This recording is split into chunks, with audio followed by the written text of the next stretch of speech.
for public speaking. Always start by flattering your audience.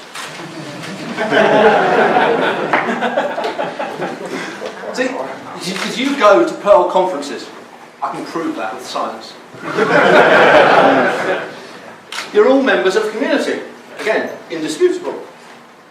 But most Perl programmers aren't. They don't follow the Perl news.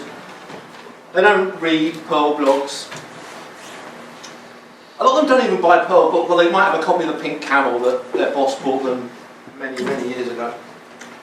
They don't join Perlmongers groups. But largely, a lot of them don't even call themselves Perl programmers. They're just programmers who happen to use Perl as part of their day-to-day work.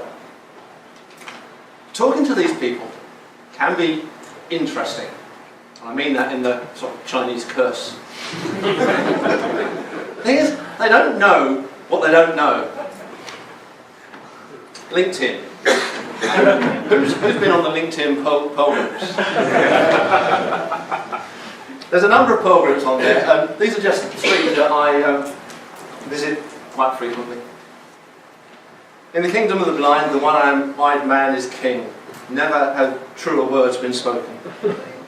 So much misinformation. So many outdated practices.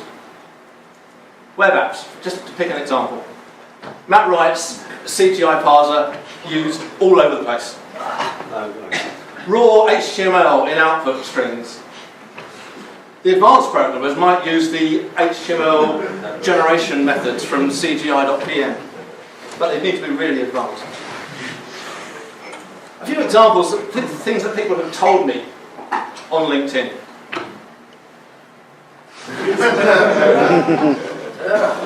Wow.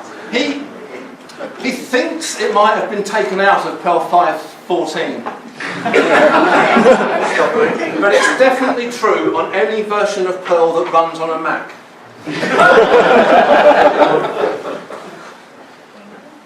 This is a security feature, apparently. A lot of people seem to use it for plugging their own tutorials somewhere else on the web. And funnily enough, they're not often particularly good tutorials. Some of you might have been following recently a debate I've been having with a gentleman who cannot understand why I'm telling him it's a bad idea to use ampersand foo in a tutorial that is aimed at beginners in 2013.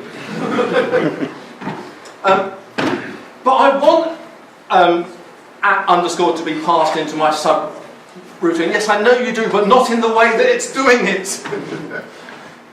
Stack Overflow is another good one. When I'm on Stack Overflow, I like to play a game called Guess the Problem by just reading the subject of the line.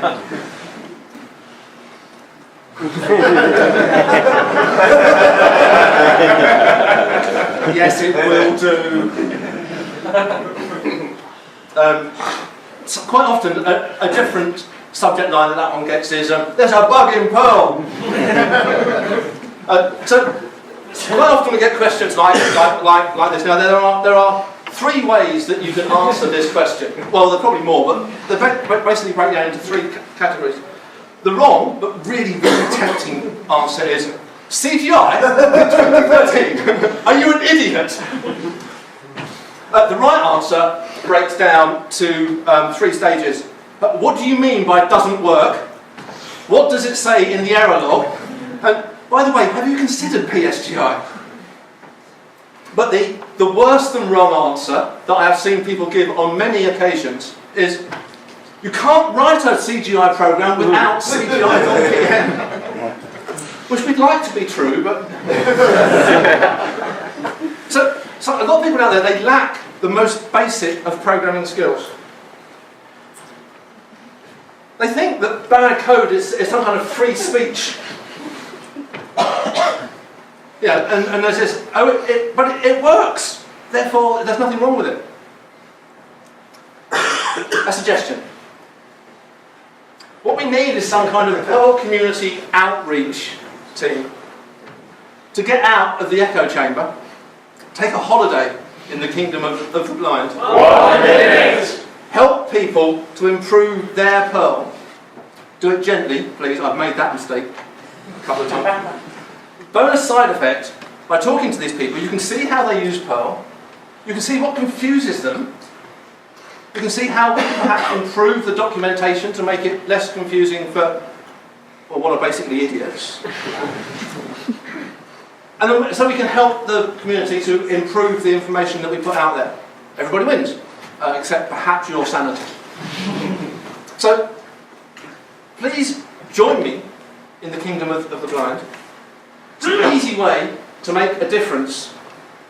See you on LinkedIn. Thank you very much.